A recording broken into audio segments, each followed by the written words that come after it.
ucapan ini, saya ingin mengingatkan atau sampaikan satu pandangan yang ikhlas daripada saya.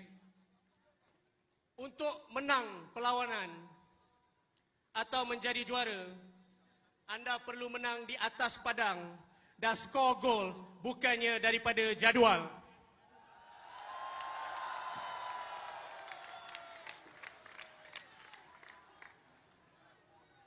Jikalau ada yang tidak tahu, MFL juga telah buat perpindahan jadual untuk pasukan PKNP, Selangor, Kedah, Felda, termasuklah JDT.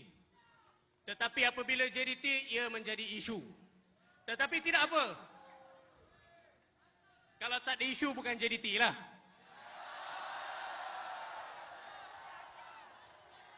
Yang akhir sekali, untuk menjadi pasukan atau klub yang berjaya, anda mesti berjaya di dalam dan di luar padang.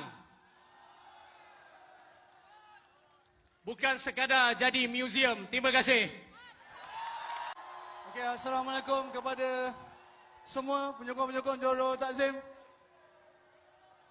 Saya dan Aris mewakili pemain-pemain ingin mengucapkan banyak-banyak terima kasih kepada first kali kepada Duli Yang Maha Mulia Tunku Mahkota Johor yang sentiasa berada di belakang pasukan, di belakang pemain dan yang letak awak atas bench.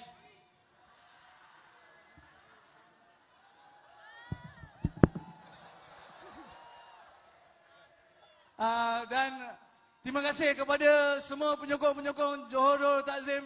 Kejayaan tahun ini lebih bermakna pada kami kerana kita pasukan Johor Takzim layak ke SCL untuk tahun depan.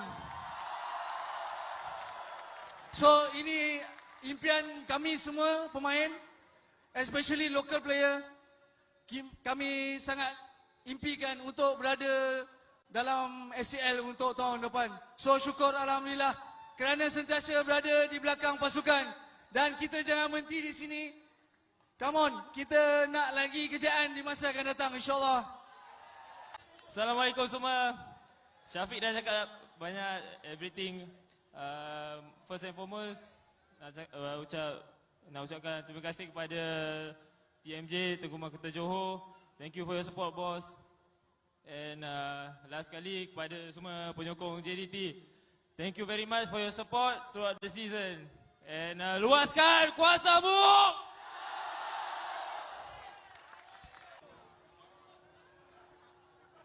Seriously, setinggi-tinggi terima kasih kepada semua. Dan ini baru permulaannya. InsyaAllah dengan izin Allah Ta'ala banyak lagi rezeki kita. Saya ingin mengucapkan setinggi-tinggi terima kasih. Wabillahi taufiq wal hidayah. Wassalamualaikum warahmatullahi wabarakatuh.